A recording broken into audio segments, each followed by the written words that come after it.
Good morning. Hello. How is everyone? I'm Colin Bose Carlson. I'm the general counsel here at the department, and I have a few of my legal colleagues over here as well who are going to help with the legal update this morning. I just have a couple of sort of broad legal department overview items that I'll go through.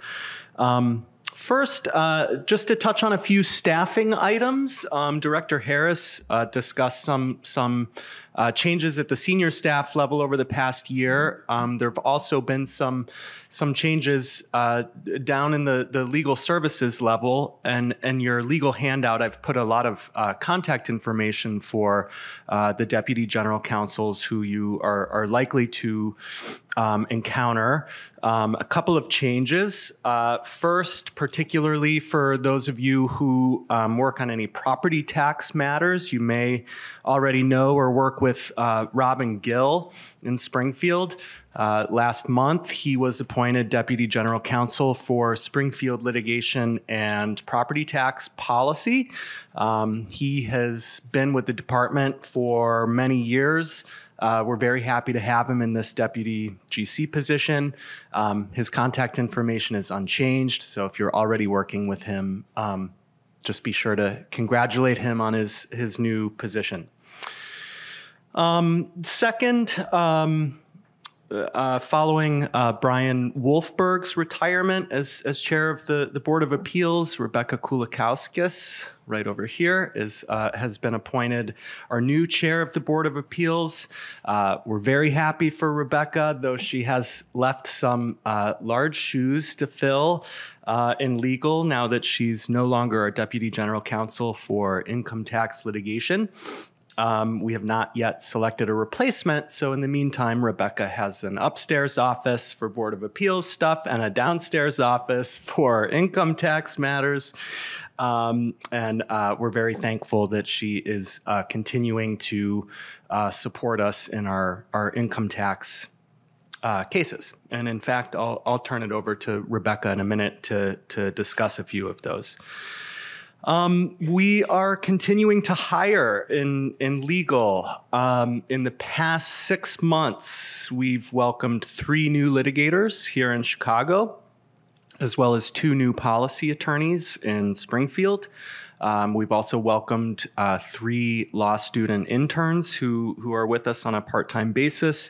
We're keeping them busy with a lot of research projects and things like that, doing our part to support the pipeline of hopefully new up-and-coming tax attorneys.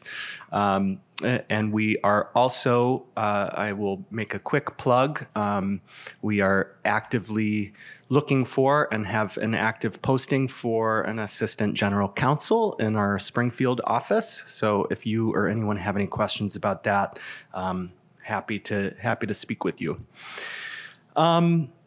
Also, just quickly, I'll touch on admin hearings and ICB. As the director mentioned, Melanie Neely joined us as our chief administrative law judge back in April of this year and came to us from the city of Chicago. There are also a few new ALJs, Ashley Forte and Valerie Puccini. So if you have any cases going on, you're likely to encounter some new names. And on the ICB side, there have been some retirements. We have a plan in place to keep cases moving through the ICB process. There was an ICB backlog on the sales tax side due to a significant number of petitions that were filed in 2021, but that has largely been addressed. We have a few conferees who have agreed to come back to the department on contract following retirement. So at this point in time, most cases continuing to be assigned within 30 days of receipt, but there is additional hiring going on there as well.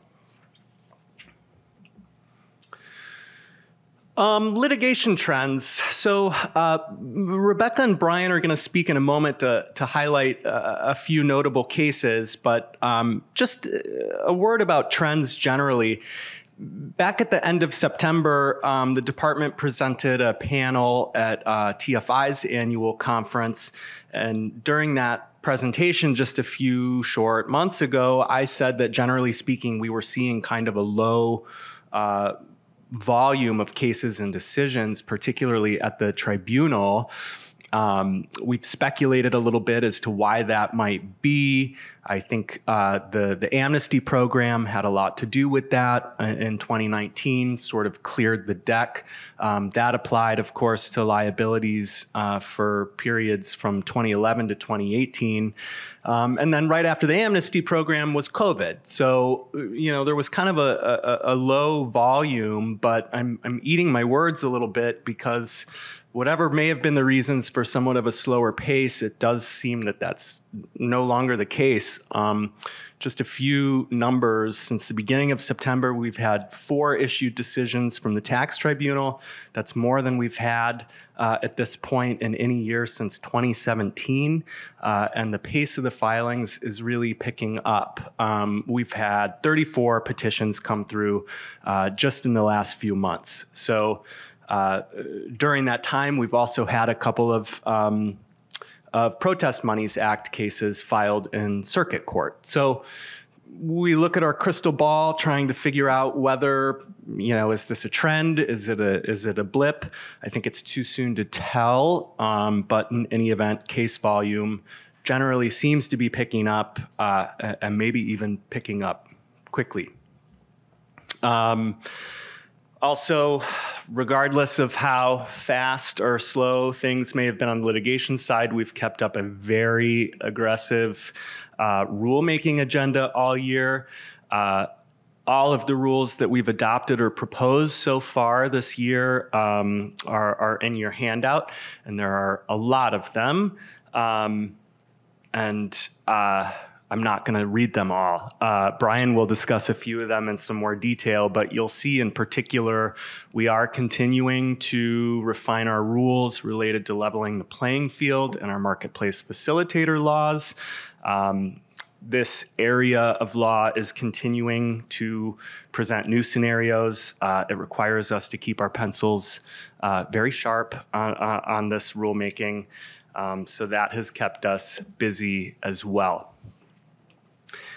The other thing I'd like to touch on is some new IRS reporting requirements. No cheating. I really, really am curious in a room full of practitioners, how many of you know what the 6050X reporting requirements are and what Form 1098-F is? Someone must know. Okay, but those are department people. They don't count. That's what I thought. This is something that seems to have sort of snuck up on folks. As many of you probably do know, the Tax Cuts and Jobs Act amended Section 162F of the Internal Revenue Code, and the purpose was to distinguish, on the one hand, non-deductible payments of fines and penalties from deductible payments for restitution, remediation, and coming into compliance with the law.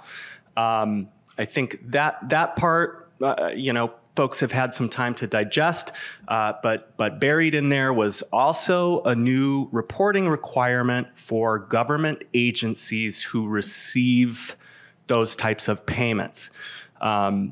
So there were a few starts and stops on the Treasury side. It took a while to get final regulations. There were some delays in implementation, but these reporting requirements are now in effect. And government agencies, including IDOR, are required to start reporting under this regime next calendar year. So what must be reported? Well, government agencies, not just revenue agencies, but any government agency that requires taxpayers to pay fines or penalties as a result of the violation or potential violation of the law are required to report to the IRS when those liabilities become binding if the aggregate amount owed equals or exceeds $50,000. So what does that mean? It means that not penalties. When we say $50,000, we're not just looking at penalties. We're looking at a total amount that is owed. If it's $50,000 or more and includes penalties, it will be subject to this reporting requirement. The IRS, as far as we understand, is taking a very expansive interpretation of this. So when you read 6050X and read through the requirements, it's clear that things like payments owed as a result of judicial proceedings, court orders, settlement agreements, things like that, very clearly covered. But the final Treasury regulations also make clear that payments that are owed as a result of administrative adjudications or decisions issued by officials of the government or a government agency. And the regulations also tell us that we have to look to when an assessment becomes binding without regard to whether all avenues of appeal have been exhausted.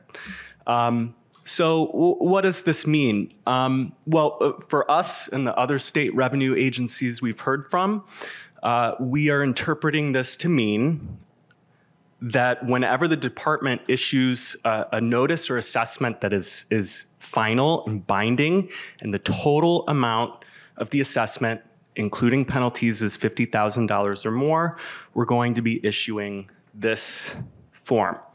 And you'll see on the form, I don't know how to do the red thing, but you'll see it requires us to break out how much of the assessment is a result of a penalty, how much of it is just to come into compliance with the law. And we expect folks who will start receiving these forms next year to have a lot of questions that will keep Mr. Letterly and his team, all of their phones probably lit up. It is not, we've done some preliminary analysis as we get ready to send these out. It's not an enormous population, but it's not an insignificant population of folks who will receive these forms. Does anyone have any questions on any of that?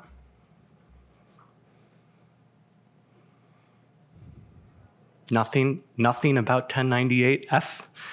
I thought that might, well, why? It's a good question. Probably we should ask Treasury that. I mean, I think that the idea is there is some concern, the IRS is concerned that folks are deducting penalties, that they're characterizing them as a deductible expense. And so they want the government to report out to them when we make an assessment. They want us to tell them how much of it is penalties.